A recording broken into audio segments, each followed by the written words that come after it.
BS-Free Witchcraft is a production of the Nerd and Tie Podcast Network. Nerd and Tie produces podcasts ranging from actual play to true crime, and you can find more at nerdandtie.com or join our Discord by going to nerdandtie.com/Discord. The more social structure when I was first initiated is quite different from what it is now. In those days, the idea of anybody being witches was absolutely horrendous. In fact, it only ceased to be actually illegal in 1951. And anyone who publicly declared themselves to be a witch, well, they really took their professional and social life in their hands to do so. What happened to some extenders found out to be a witch? Is it ever caught? Well, they would probably lose their job, possibly the custody of their children, get kicked out of their house if they had that sort of landlord or landlady, and so on. And consequently, really, apart from the old traditional secrecy, we still have to keep secret.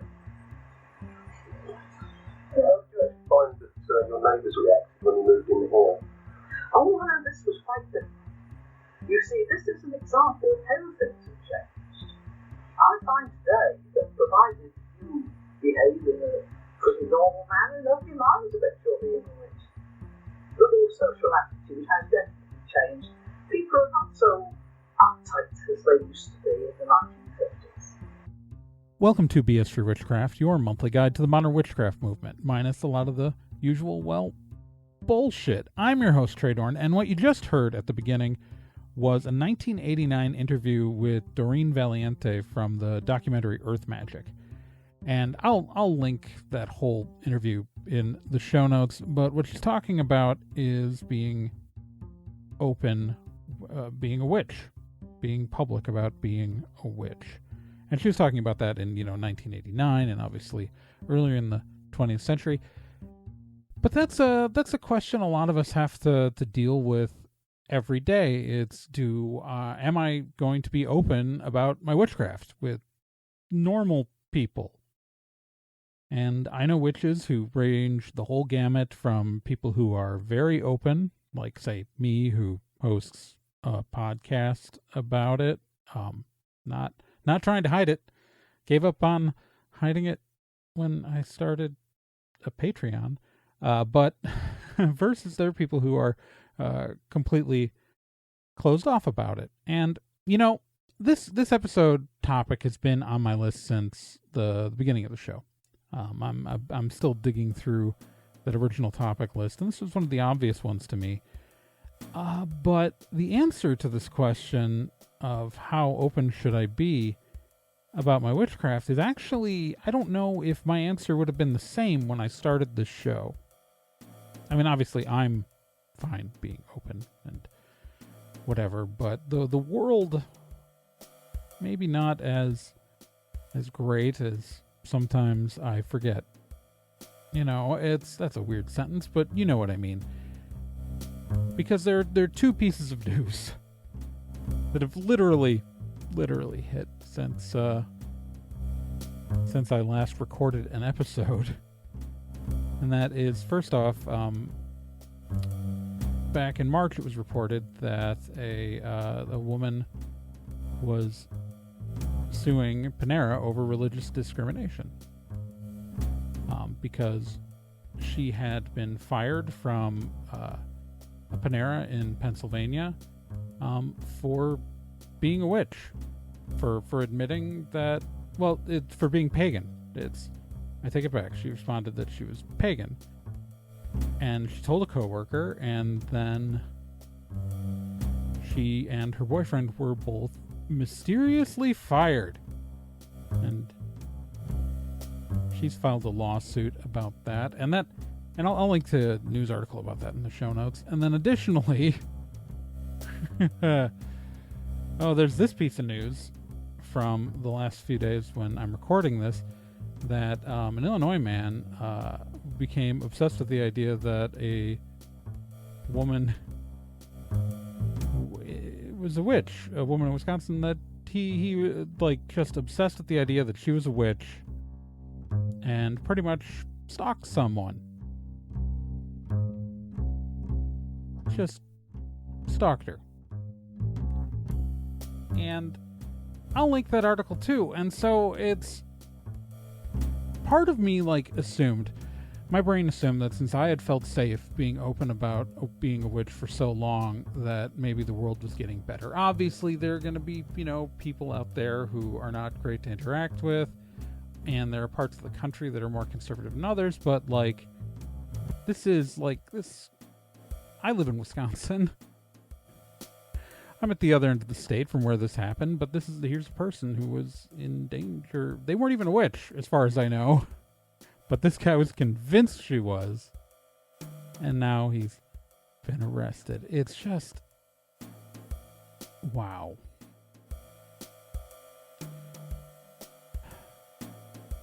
And I've been out publicly as a witch since the 90s.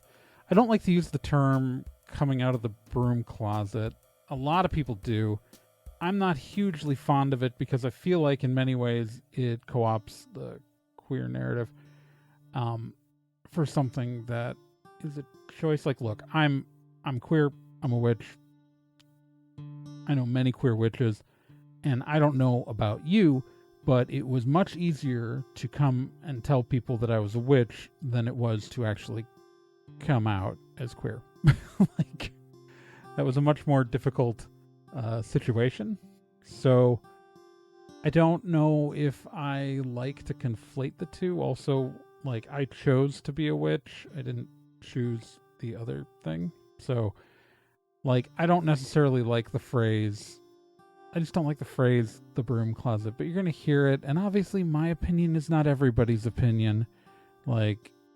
I'm not trying to make a declarative statement. I'm just explaining why I didn't title this episode with that, even though that would be a great, clickbait title, because people know what it means. Yeah. I've been a witch for so long that, it's just, I say so long. I've been a witch for over 20 years. I'm assuming that I've been a witch longer than some of you listening to this show have been alive. I know my target demo. Or at least I know roughly who listens to this show.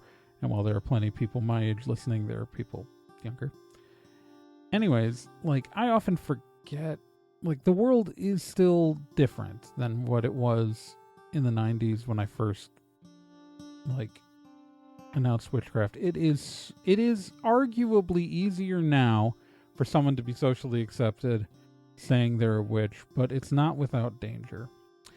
The problem I have from my perspective is that I work from home, and I've been working from home for over a decade. So, I don't have to go into I wear a pentagram everywhere, but, I'm not going into an office. Even before the pandemic, I would spend at most one day in an office a year. Actually, it's less than that. I've probably only spent, in the last decade, probably 5 or 6 days in an office. Wow. Either way, I'm not, my version of being open and in public is not the same as someone who has to go to a school, go to a job. And so I'm not going to be the only voice you hear in this episode, because Bree NicGarran is going to join me in just a minute. And we're going to talk a lot about, what it's like to be a witch in public and all of that. But before we get into that, I just want to say, be as open about it as it is safe to be open about it. Obviously don't be open about it if you're not comfortable being open about it at all. Just don't do that. But if you're in a living situation where it would put you at risk to be open about it, don't be. It's if your physical safety, or if the safety of your housing, or your access to food would be in jeopardy by admitting that you are a witch, I just wouldn't mention it.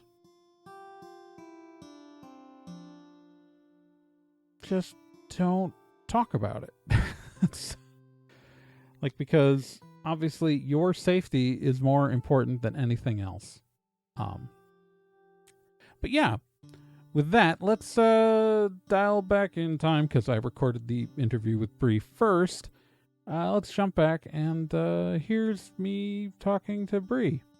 Joining me now on the show is Bree NicGarran, author of Grove Daughter Witchery, and of course host of Hex Positive here on the Nerd and Tie podcast network. Hi, Bree. Hi, Trey. Long time no see. How you been? Yeah, no, it's not like we have been sitting here for like an hour recording stuff for a bonus podcast for your show or something. Anyway, so what we're talking about obviously this month is Paganing in public is what I'm calling the episode, even though it's more witching in public, but that doesn't involve alliteration and isn't as fun. And then it's just kind of like living in public as a witch is such a like it's always strange to like not be part of the majority in certain ways with that, but I don't know. So the problem is that I've been it's weird. I've been pretty open with my witchcraft for most of my for pretty much my entire adult life, but I've had the problem in the sense of talking on this topic that I've been working from home for 11 years. So it doesn't matter how open I am being witchy when the only person in the room is me. You know what I mean? It's and so I wanted to speak to someone who has the outside perspective, who actually like interfaces with human beings on a daily basis, or at least did pre-pandemic. Yeah, I still did for quite a while, because even after like pandemic stuff happened, after things started reopening, I ended up being back in the office for my job.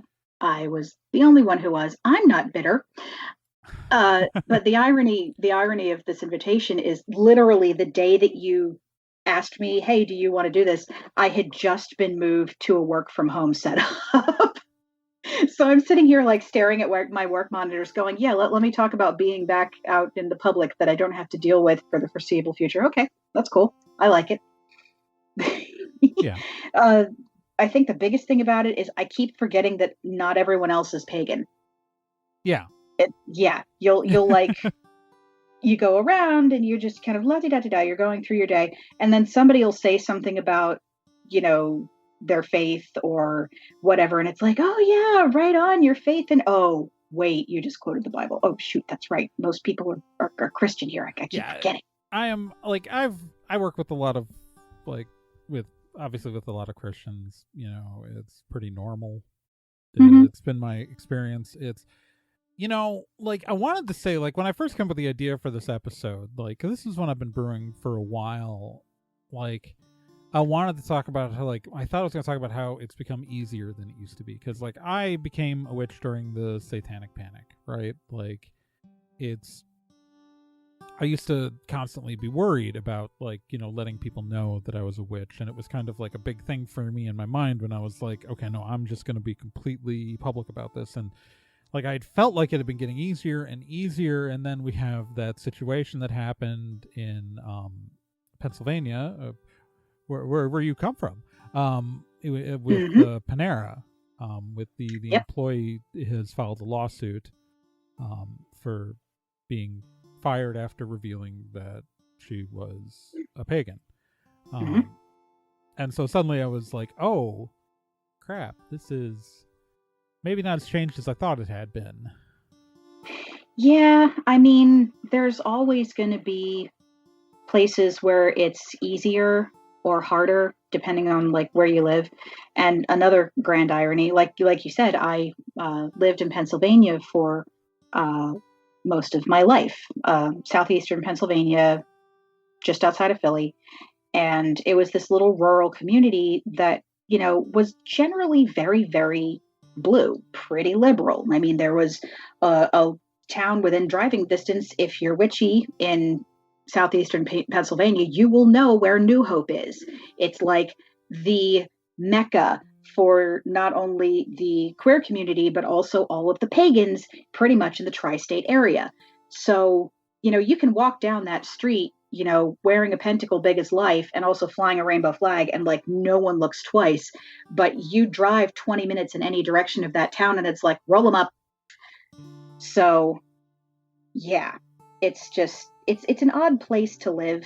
And while I was there, I never really felt like I could be open with my craft. I mean, I was of course open with my friends who also practiced. And, I was, at some point I had to be open with part of my family. Oh God.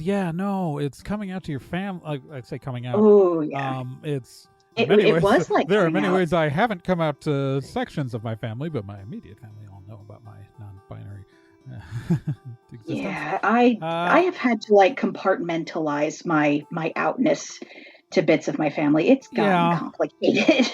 Yeah, of course, it helps. There are bits that I just don't talk to. So Facebook has made it easier because I've ended up Facebook friends with enough relatives that like just putting genderqueer on my profile has been like, oh, that trickled some information out without me having to tell them. Yes. Why is Trey all they them on Facebook? Mm-hmm. Yeah. But it's like there's stuff that you feel like you can tell certain people, and then stuff that's like, I ain't telling them shit. And that's kind of how it was for me for quite a while. And then the irony of that is when I moved to Virginia, of all places, to live with a man who would later become my husband, who was wonderful, I was able to practice openly because we live in like the single blue spot in, actually, I can't even say that anymore. What used to be a red state, we flipped blue in your face. Heyo. But so that goes again in 2 years, but yeah, still. Yeah. The township where we live is fortunately pretty open, pretty liberal, and of course Richmond is becoming more and more liberal by the day, and I'm so here for it, and I'm so proud of them. The Richmond pagan community is actually pretty fabulous. I've had some good interactions with the RVA, which is Unite Coven. Shout out to Misty and the gang, and. Yeah, so it's like, oh, wow, by moving to a place that I would have thought would be more restrictive, I'm actually able to live more openly. Obviously at home, because it's my home and I'll do what I want.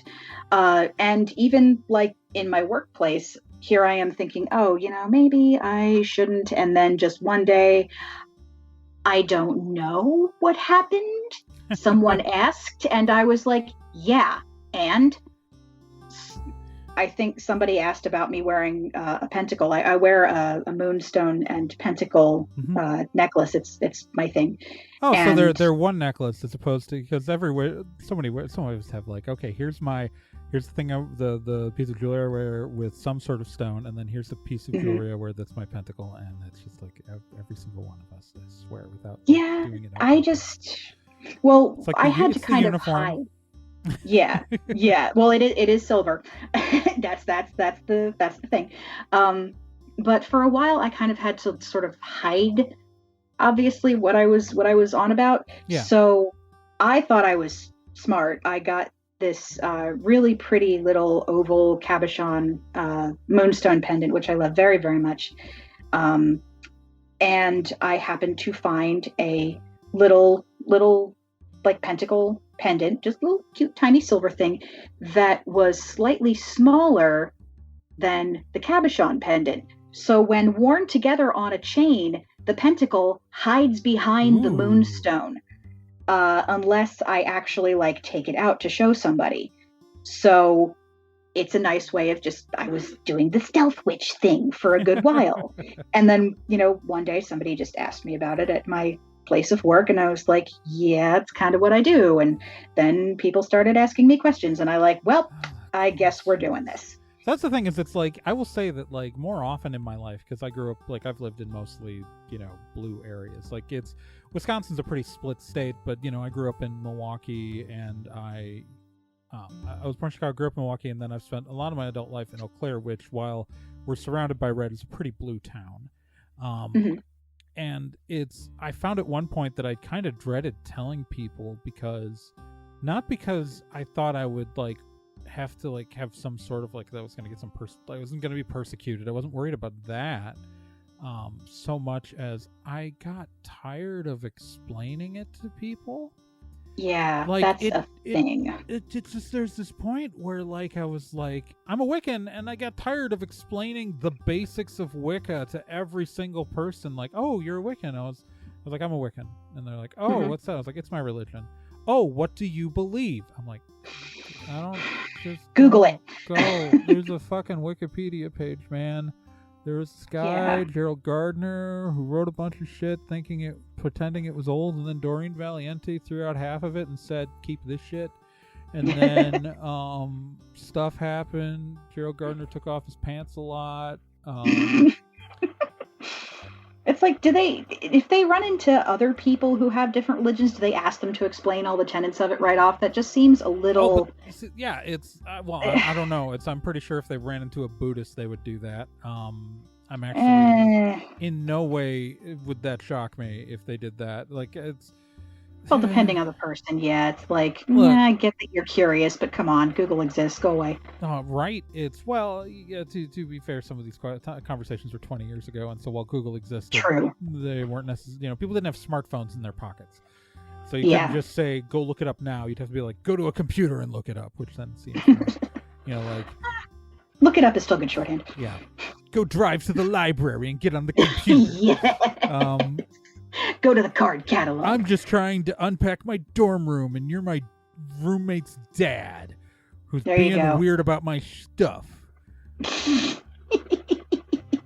I still have a lady that I work with that, like, when I would put witchy stuff out on my desk, she asked about it, and she was actually really, really nice, because I could tell she was, like, legitimately curious. Like, what is this on about? I keep hearing about this. She's very Christian. She's very devoted to her faith, but she's not pushy. She's really super cool. And she's like, I keep hearing about this, but I know nothing about it. Can you tell me something about it? And I'm like, okay, when you phrase it that way, I don't mind. And, we had a nice conversation over lunch the one day, and she was like, none of this ever made sense to me, but the way you talk about it, it makes sense. And I said, well, that's because you're hearing it from a human being. If you're just hearing it from, like, a news story or an article or something, it's not going to make any sense. It's going to make more sense when it's coming from someone who's like, yeah, this is my life. This is how I do every day. Yeah. And of course, on the other hand, this is the same person who's like, whenever I get the least bit frustrated, is like, oh, don't go putting spells on nobody. And I'm like, don't you tempt me. So there's two sides of that coin. Oh yeah, no, it's but sometimes I take for granted that, like, people know that I'm a witch, because, like, for years at work, like, in my day job, there's this person I've been working pretty closely with for, like, probably 8 years. And she's a bit older than me. She's my parents' generation, and so I'm old and turning to dust, so you can extrapolate the ages from there.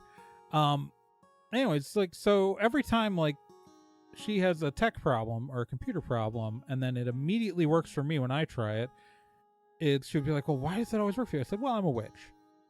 I said, yeah. And I'd get like, ha ha ha, and I laugh, and then, like, it was till one day, like, years after I'd been making this joke for literally years. Like, if something came up and I said, well, I'm a witch, and then she was like, wait, you're being serious? Like, yes, I've been serious this whole time. And to be fair, actually, a lot of those times when my explanations I'm a witch, I did cast a spell on my goddamn computer, because that's what it deserved. Spell of crowbar. And the new computer next to me should know that ahead of time before it tries to pull something. I just replaced my work computer. It's so it's like, it comes to, like, the point where sometimes, like, I can try to be really open about it and people just don't pick up on that you're not kidding. I don't know, I've had, like, I've done the comment of, like, oh my gosh, the thing did the thing, how did you? And I just go, witchcraft. Yeah, and well, I have a lot of friends where, like, they don't really hide that they're witches, but, like, so when I launched BS for Witchcraft, right, this show, the very show you're listening to right now, I knew I had a bunch of friends who were witches on Facebook. What I didn't know was how many more friends I had on Facebook who were witches, who I had known for years, who had just never mentioned it, and didn't realize I was, which was really confusing, because, like, I wear a pentagram around my neck. Sometimes people don't like to assume, or they just don't feel comfortable talking about it. I know, but also like I've written a bunch of witchcraft stuff. They're like, oh, I write stories, and there's like always at least one witch character in there. Like my comic Unconventional, there's a joke about Buckland's Big Blue Book. Like there you go. Like in a comic about conventions. Like I'm like it's Well, it's because like I know a whole bunch of witches who work conventions, so there you go. And then it turned out I knew more because like all these people like were like, oh yeah, I have a friend from high school who we've both been witches since high school, and I was very vocal about it in high school because I was that kind of annoying witch when I was in high school, who had no idea, and like she's at the point where she used to run Central Illinois Pagan Pride Day. Oh, jeez. I've had her on the show, Amanda Tomasini. Go back to the Pagan Pride Day episode. I brought her on the show because, like, oh crap! Like, but neither one of us knew that the other one was, and we both assumed we were being pretty damn open about it. Jeez. I've had those moments with like a few people that I know. I'm not going to say from where because I don't want to out them, but it was in a context where like we saw each other very, very frequently and like chatted about a lot of stuff very frequently. But it wasn't until I just casually would say something witchy or talk about an upcoming holiday or, you know, talk about my books or whatever. That was a big door opener, was saying, yeah, I've written a book. What's it about? Well, you know, and then they would just suddenly get this look on their face like, wait, you're one too? And it's like, let me give you my card. Well, I mean, to be fair, you use a pen name when you write. For good reason. So, right, but I'm just saying it's not like Bree NicGarran is not something they would have run across looking at you. Yeah, naturally. For the person that they knew in a different context. Yeah. And I still haven't had that moment. I don't know Bree's actual name. That's true, you don't. And I run the podcast network she's on. And no one in the Nerd and Tie Discord knows it either. It's true. And that's why you actually, don't get a Yule card. Well, you know, I do have to open a P.O. box at some point because people keep threatening to send me nice things. And I'm like, but I don't want to give you my address. So if I was an adult who sent out holiday cards, you wouldn't get one. Well, I appreciate the thought. You're sending me a Yule card in spirit. It's I would send you one if I sent out cards, except I can't because I don't know your name. There you go. But yes, I do like having that little crowbar between like my personal wishy life and my professional life. That started out as, you know, just something I did for literal safety.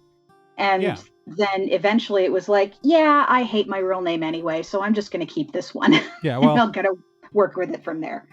Yeah, it's so it works. I'm Trey pretty much in all aspects of my life, but Trey is short for my craft name of Traygorn Ravenhawk, which is why everything's Traygorn. That's the reason. That's why there's a G there instead of a D in the username, because it's not me misspelling my last name. It is me spelling out the full first name. Well, the funny thing is though, we talk about to get back to the subject a little bit, when we come out to family in stages, so I started using my craft name as my daily name when I left home from high school. It was already what I was kind of calling myself with my friends, but I went to using that everywhere. When I got out into the world, I became Trey. You know, I stopped being the name that I'm not going to say. And so that's 99. And so, I, throughout my college years, and my immediate family knows that, I tell them, after, within the first few months that, no, I'm going by Trey now, and, they got used to it, and they still would use my, birth name, I'll call it that, for a lot of the time, but, it was my immediate family, whatever. They have now switched to Trey. But what happened was, though, for, a decade, though, my name was Trey to my wife. Every person I ever dated, my name was Trey. obviously including my wife. Like, I spent my first couple years working under my birth name, but like my career, like I've always been Trey at work, like in my day job, in college, in like all this stuff. Like I've been Trey, and then it got, except for my extended family. Mm-hmm. And then I got married in 2010, and we were going to do some witchy stuff during the ceremony. And also, I wasn't going to get married under a name that I effectively had only used at holidays, you know. And like, there are two groups of people coming to this wedding, friends and family. And also, all of my wife's family knows me as Trey. I don't even know if my father-in-law knows that's not my legal name. So like for the perspective there, that like there's like, and so suddenly it was these wedding invites need to go out. They're all gonna say I'm Trey. I guess. Hey mom, I need you to seed out to the family's phone networks that that they're gonna get an invite, and it's for me, but it's gonna be not under that other name that I don't use. And and then the hand fasting and a couple of things at the wedding are pretty much how my extended family found out I was a witch. Whoops. Got to find out that way through that interaction that my cousin was a Satanist. Oh, jeez. Oof. It was a day of discoveries. Yeah. Wow. Actually, a similar thing happened at my wedding, because my husband and I, we sort of did the wedding 3 times. We did 3 different things. We did a little sort of Norse-esque wedding vows, the shield at your back as you are at mine. Aww. Then we did, it was lovely. It brought tears to my eyes. The whole thing did, really. And then we did the Book of Common Prayer, do you so-and-so, take so-and-so, in sickness and in health, blah, blah, blah.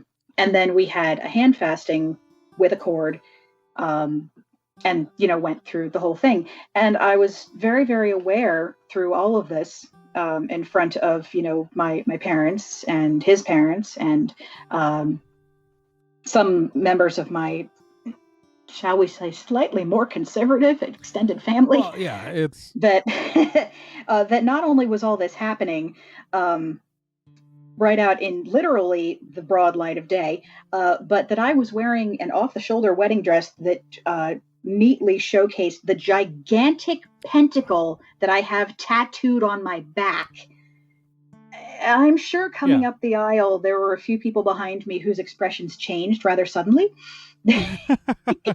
So I get a grand amount of satisfaction out of that. It's interesting because, like, my wife isn't a witch, and she's largely agnostic and was raised in a Catholic household. So we didn't we were trying to keep it kind of like a non-religious, thing. So we did the hand fasting portion. It was the only kind of thing where there was any sort of, I didn't call the corners. I didn't, I did, a little part of me wishes only I to shock my own family, but I didn't want to shock her family. It's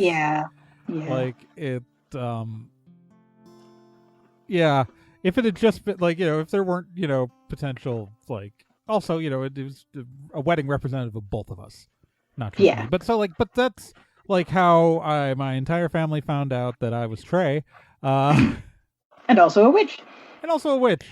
I don't know how many paid attention to that part, but the information was out there. It was very funny. Most of my near and dear that I had developed in Virginia, they knew all of this about me already. Because I had some very good friends who I was able to be extremely open with. My in-laws are just magnificent people, and when I told my husband back when we were dating, hey, by the way, I'm a witch, he was like, no, that's cool, my mom is too. What? So he was raised in a household with an atheist grandfather, a recovering like lapsed Catholic father, and a Gaian witch mother. So it's like, yeah, he was prepared for this. Interesting. Very interesting. Like we go to like a UU church for Christmas. My wife, on the other hand, just used me for a paper in college. She's taking this like nature religions course, like this RELS course, and like about nature religions, and she was like, "Hey, we were like dating and living together at this point," and she was like, "Hey, can I use you for a college course?" I was like, "Yes." Okay. Okay. So it's like I think I blend in less than I used to. Same. I've just stopped giving a damn. I mean, like, I have grown into a stereotype I didn't know existed, but it very much does, where I've got my long, flowy cardigans and my it's kind of came out with when I finally came out as non-binary and, stopped kind of dressing to a certain gender image, but then I just said, what do I want to wear? And then I went full weird. And, full weird. Oh yeah, no, I've gone strange. I was like, I work at home, although I have had to go into the office, and so me going into the office with like my full flowing cardigan and my stupid scarves and my knee-high boots and the wool cap. And the wool. Can't forget the cap. Yeah, the cap. Yeah. Well, I wear my caps always because I'm a non-binary person in a aging body with a lot of testosterone in it, and so you can calculate what that does to a hairline all on your own. And hats are cheaper than hair restoration. There you go. Plus, it's sort of a trademark. Yeah. Yeah, well, it's kind of actually like I've been wearing that style hat since like I was a teenager, so well, there you go. It was kind of already my thing. Take note, everyone. Hats are the fountain of youth. Yes. I don't know. I had this. So I run No Brand Con. I'm the convention director and president of No Brand Con Incorporated, the local anime convention. And then one of my staff members, like, I'm 40 years old, and I joke that like, oh, I'm old enough to be your dad because I am old enough to be this person's dad, right? And he went, well, maybe grandfather. And I'm like, what? I'm like, how old do you think I am? How old do you think? I'm 40. Don't like. I've got some gray in my beard. Yeah, but like I'm old, but I'm not like elderly. I'm not gonna be on Medicare. I mean, unless some horrific accident disables me, but like, but I'm not gonna be on there for age-related reasons. Yes. I'm not quite to that milestone yet, but like. They say that you get more conservative with age. I have gotten more liberal, more radical, and just my ration of fucks to give has utterly vanished some days. Just I have a jar of them, but it's a very small jar, and once they're gone, they're gone. No, and so that's led to some interesting stuff happening at work and some interesting interactions with the public. You'll get more conservative age is a lie. The reason why there are more older conservative people is because people with money tend to live longer. Ding. There's that. All right, so that got way too delicious. But anyways, we were trying to talk about what it's like to be a witch in public, and I think we kind of did that. Yeah. We're circling back around, I suppose. Yeah, I'll have to give this episode a good intro. It's the secret is, folks, I always record these interviews before I record the intro because that way I can fill in the gaps and reintroduce things I missed talking about. Well, I do have like one or two good stories I can throw in real quick if you want. Oh, sure, absolutely, love it. Oh yes. Okay, so. Well, I'll give you a choice. They're both relatively brief. Which one do you want first? Do you want the creepy church fan lady or the office Halloween hater? Well, the office Halloween hater I think is going to be more fun. So let's do the creepy church fan lady first. Okay. So in the town where I live, for some strange reason, there's a couple of ladies that drive around in like this creepy blue church van. It's got like a random name of some religious center on the side, and it's always like really scuffed and you can barely see it, but it is like the definition of a creeper van. And the only difference between like that and the white van that says free candy and puppies on the side is there's a woman driving it and it has like a stenciled out church name and phone number on it. I have no idea if this organization is legit, and I don't care. But every time I see the van, I want to call the cops. And here's why. So I have a handful of witchlings, let's say, that live within visiting distance of me. And there's one or two that I occasionally, pre-pandemic, would go to lunch with. And this one particular day, many moons before COVID, we were out and about, and we had pulled into this parking lot, parked, getting out of the car, chatting, ready to go, and, you know, just have a witch and bitch over lunch. And this lady pulls in behind us and gets out of her van and, you know, starts kind of yoo-hooing at us and trying to flag us down. And I'm like, what? And she starts going on about my bumper stickers. Now, this is no longer true, so I can say it. My car at the time had a lot of witchy bumper stickers on it. They've since fallen off and need to be replaced. But this woman had apparently seen them like several blocks back and had followed us into this lot, parked several spaces down, and was now trotting toward us, trying to get our attention. And I'm like, where's my pepper spray when I need it? Oh, back home. Shoot. So she starts going on about how she belongs to this religious organization. She never names it. That's red flag number one. I mean, probably more like 3, given her general appearance and introduction. And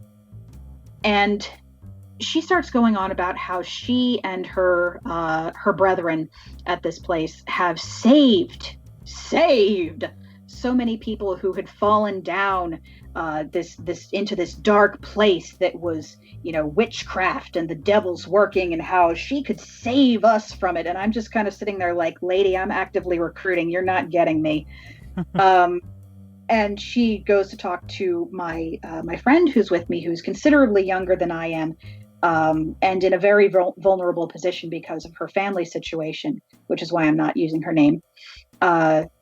And she asks, you know, and what's your name, young lady? And I immediately give her a fake name because I don't want her bothering my friend. And she connects it to some Bible story somehow or fucking other. I gave her a very generic name, so I guess she could have used Sarah? Anything. It might have been. It might have been. It was like Sarah or Mary. Yeah, it was something really. There was a thing in college where if at like hall council meetings, if I didn't know the girl's name, but I was supposed to, I would guess that it was Sarah, and most of the time because half the time it was right. Yeah, yeah. But it was like Sarah or Mary. Yeah, something like that. So she went into this whole thing about, oh, you have a Bible name, and therefore you're destined to be saved and brought back to the light of blah, blah, blah, blah, so on and so forth. And finally, I was just like, lady, you're wasting your time, and you know, this is really inappropriate what you're doing. You know, you just followed 2 young women into a parking lot in the evening, and now you're yelling at us and telling us to like come with you. This is really inappropriate, and I'm going to need you to leave. And she's like, but you need to be saved, and you need to blah, blah, blah, blah, blah, and I can call the police on you for corrupting a minor. My friend is not a minor, but she looks very young. She's well into her 20s, but she just has a young face. And okay, my wife is in her 30s, and she once got carded trying to go into an R-rated movie a couple years ago. So cute. But yeah, I mean, you know me, you know I get really, really salty, and just the Dead Sea came out of my mouth, and I was like, look, lady, I don't care what you think of me. I don't care what you think of what I do, but I can guarantee you that the cops are going to be a lot more interested in some weird lady trying to get young women into her creeper van than they are in what my faith is. Bye-bye. And I just grabbed my friend's arm, and we turned and walked away. So, yeah, I've seen the van around a few more times. I was accosted like a year or so later by a different lady with the same van. So apparently they have like a rotating shift in a convenience store parking lot during the summer. I was wearing a tank top at the time. This is relevant to the story. And yeah, I mentioned before I had a great big pentacle tattoo on my back. It's like at least 3 inches across. It's big. It's obvious. And this woman comes up to me screaming that I have the devil's mark on my back and I need to come with her at once and be saved. I was like on the verge of a migraine already because of the sun. I may have screamed a few very not nice things at her before I got in my car. I'm pretty sure she left thinking I was possessed, but I don't care. But yeah, thankfully those are like the standout awful things that I've had happen. Most people have been much nicer. Yeah, see, I've had like the exact opposite of that experience where people were way too excited to see me wearing a pentacle. Where I'm... Oh, I've gotten that too. Oh no, so like I was like at a Culver's in the Wisconsin Dells, like, and this is probably like 2003 or 2004. I was there with some friends. We were traveling and we had just stopped for food, and I'm at the table and this woman comes up to me and just like, oh, and like takes the pentacle necklace that I'm wearing into her hands and like oh no. Like, these people like and made some weird thing about the kind of power. And this is a woman probably about my mother's generation, so like, and this is me when I'm like, I used to be a better looking person than I am now. Okay. Like, I don't have a negative opinion about my appearance, but I'm also fully aware that there was an age that I was at where I was better looking than I am now. And I had this problem with middle-aged women kind of sexually harassing me. Oh no. And this happened straight with like literally like taking the pendant I'm wearing, a stranger just like touching me in the thing, and I'm just like, oh, and I started tucking that into my shirt after that. Jeez. So that sucks. Yeah. Oh, it's geez. I've like, there's this weird part of my life where I used to get sexually harassed by middle-aged women in my early 20s, and it's so weird. That's just odd. It's just weird, and I don't know. What is it with these older like ex-hippie witch women that are like, young men? Yeah, no, I'm like, no. Because I've seen that a lot of times, and it's like, no, stop. No. Stop. Like, I'm not interested. Do not touch me. Like, it's like, yeah. Some people just are weirdly touchy, and I don't like that myself either. Yeah, no, it wasn't great. Yeah. I'm glad I got less attractive. Like, I don't want to say that like I was like, I'm not saying like I was super hot, but like I am less attractive now, and oh look, that stopped happening to me, so I'm just going with yay. I mean, I got fat. For you.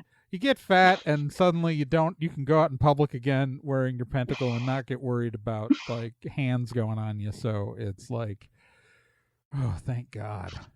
Well, I mean, if it works, right? Yeah. Like, I mean, my knees don't like it, but whatever. It's psychologically more comforting. I got my blood pressure under control. Hey, there you go. That's good. So at work, you had, of course, more situations to get you to that other story. Yes.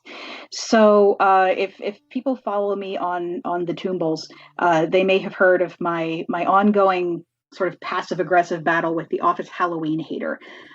This started back in 2019. I work in a pretty generic office. There's nothing terribly special about it. I just do office things, and I have a cubicle. I happen to have a space where like I could set up a bunch of stuff and kind of have like a little display, and it wasn't in the way of anything. It was just like on top of a cabinet. Nothing else needed to be there.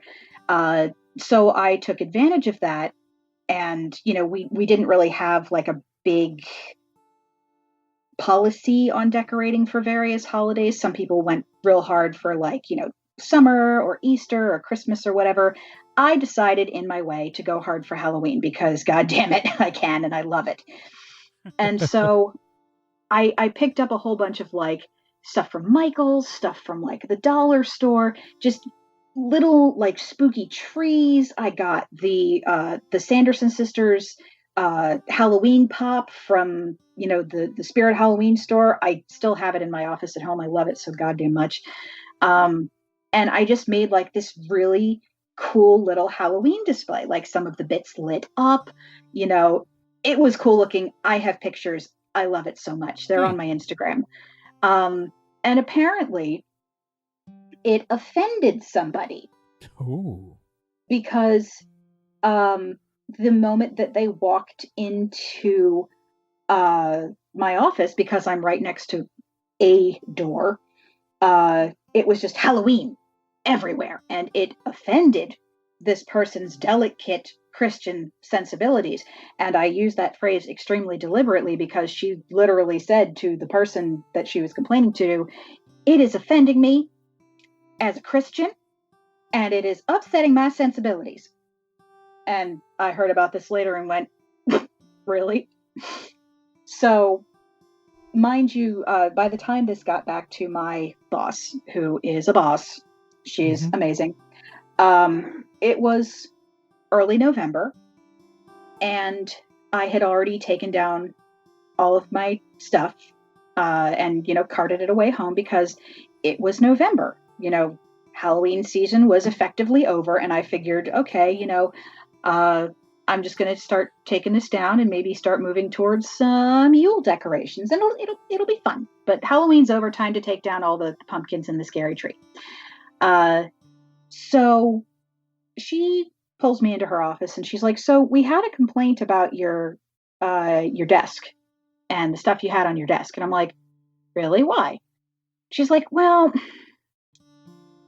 some people," mind you, at this point, some people had already come to me and asked sort of out of nowhere, "Hey, were you told to take down your display?" And I'm like, "No, it's November. I just took it down because Halloween is over." And they're like, "Okay, because so-and-so was saying that you were told to take it down because it was offensive." And I'm like, "To whom and why?" Because there was no blood and guts in it. Yeah. There were no, weird things. There was nothing scary. Like, this would not have been out of place in an elementary school classroom. Like, you could have shown this to children and they just would have been like, "Ooh, hocus pocus," and it would have been fine. There was nothing bad. Like, there were a few things that said witch on them that had pentacles, but it was all stuff you could get at Michael's. It was nothing nasty. None of it was outside of my space. It wasn't there to trip anyone. It was completely innocuous. And you had to turn your head coming in the door to see it, mind you. So, yeah, and I'm just like, so by the time my boss calls me in, like, some of this has reached my ear, and I'm like, okay, so that's how it is. And I asked my boss, okay, so you've heard of this, obviously if it was a big enough issue or if it was in violation of some policy, I will know not to do this again next year. Was this actually a problem? And she just looks at me and goes, "No, it was October and you decorated for Halloween." And that's what I told them. And I'm like, props to you, first of all. Yeah. So I'm like, really? That was the problem, that they walked in and I had Halloween decorations in October? And she's like, yeah. I'm like, okay. I see where this is going. I already obviously knew who it was because other people had come up to me. Later on, this same person took issue with a piece of someone's Halloween costume that was put onto an office holiday tree because, again, that offended her Christian sensibilities. The piece in question was a piece of punctuation. Long story, the person had come dressed as a piece of punctuation. Okay. And then they put the printout of the interrobang. Oh, the interrobang. Got it. Yeah. Yeah, on this tree because it was funny. And because it had been used as a Halloween costume earlier, and this person knew that, suddenly they were all upset because they were mixing Halloween and Christmas, and that's sacrilege. And mind you, I'm like, are you going to start taking issue with the Jewish decorations in the office next? Because it's going to be a fight if you do. Yikes. So I went hard that year decorating for Yule as well. And just like went all in with the holly and the ivy. And she's like, oh, it's so lovely. And I'm like, you have no clue. So, then of course, 2020 rolls around, the pandemic hits. Yeah. And by the time it's Halloween again, I'm back in the office. And so is this person. Oh, no. Oh, yes. Of all the two people. Mm-hmm. Yes. So I'm, of course, thinking of this as October is starting to get close. And I was like, well, there's not really anyone else here. There's not much point to decorating. I'll put up a couple of things. I'll put a pumpkin on my desk and call it a day. The whole point of the display from the year before is that I added something to it every week and my coworkers would guess what it was. And it was fun. But with no one else there, it's like, what's the point? Yeah. So one day, this person, oh, here comes the salt. This person comes into my area and we exchange our usual hello, hello. And she looks at my my cubicle, my little area there, and goes, oh, I thought you'd be decorating for Halloween this year. Are you not? And I was like, oh, challenge accepted. It's like, oh, so that's how you want to play. Okay, I see you. So I was like, well, maybe. Oh, I will destroy you. So, yeah, this was on a Friday. The following couple of days, I raided every dollar store that I could find because it wasn't easy to get into Michael's and stuff. But I found everything I could possibly put up on the outside of my cubicle, including the glass divider that they set up for COVID safety. Mind you, all of this is still technically within the bounds of my little domain. So they can't say shit. And long story short, she comes in the following Monday and there are gel clings all over the glass divider.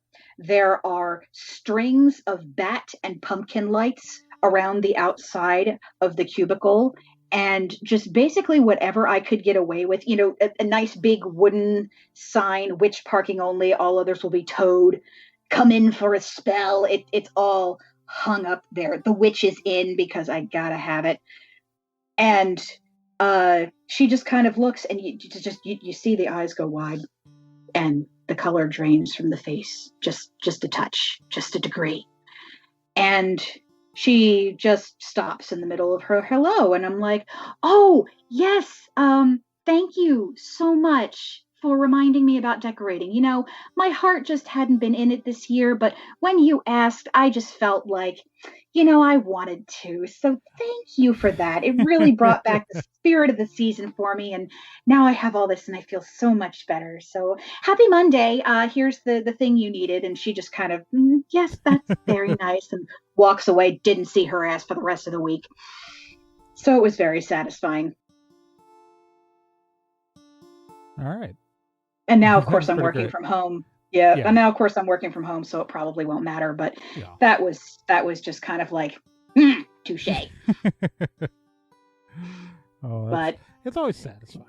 But it's with that. I think it's time we gotta wrap. This episode's already gone longer than normal or intended. So with that, Bree, why don't you tell the fine folks at home where they can find you? Just about everywhere. You can find me as Bree NicGarran on, Twitter, Instagram, TikTok, WordPress, and YouTube, as well as Patreon. If you feel like supporting me and my various projects, you can do that for as little as $1 a month over at patreon.com/Bree NicGarran. You can also tune into my fabulous monthly podcast, Hex Positive, over on the wonderful Nerd and Tie Podcast Network, who so graciously host me. I'm also a fixture over on the Nerd and Tie Discord, nerdandtie.com/Discord for the invite. Whew, I'm getting good at this. And you can find my bestseller, Grove Daughter Witchery, along with all of my other titles on Amazon. Hey, thank you very much. Yes, it's always a pleasure. Thank you guys so much for tuning in this month to the show. I just want to remind you that this show is brought to you by listeners like you through my Patreon, which you can support by going to patreon.com/TRAEGORN. And by supporting the Patreon, you get episodes like this a whole week early. And people who support at my shout-out level get a shout-out. And here are the shout-outs. Stephanie Graves, Mary Stowell, Lindsay Dosey, and Bruce Norville. Thank you guys so much for supporting the show. And if you can't afford to contribute to the Patreon, I totally understand. Just share the show with everybody you know, and whether you like them or not, and make them listen to it. Or you can, follow me on social media. I'm on Twitter at TRAEGORN. I'm on Tumblr, TRAEGORN.tumblr.com. And you can follow the show on Facebook at facebook.com/BSFreeWitchcraft. I will say there are some incentives for the Patreon that we have added this month, which are, we put some goals. They are very far off, and I don't expect to reach them maybe ever. But I am saying that if we ever reach $500 a month on the Patreon, and we have a month where that goes through, I will record a live stream of me reacting to live Silver Raven Wolves to Ride a Silver Broomstick. I will do that if the Patreon ever gets to $500 a month. And in the impossible tier that I know will never happen under any circumstances, if it ever gets up to $1,000 a month, I will do Lisa Lister's Witch. I will read that and react to it. And I don't want to read that and react to it, which is why I put it up at 1,000. So that's not going to happen. But technically, I did do that. That is out there.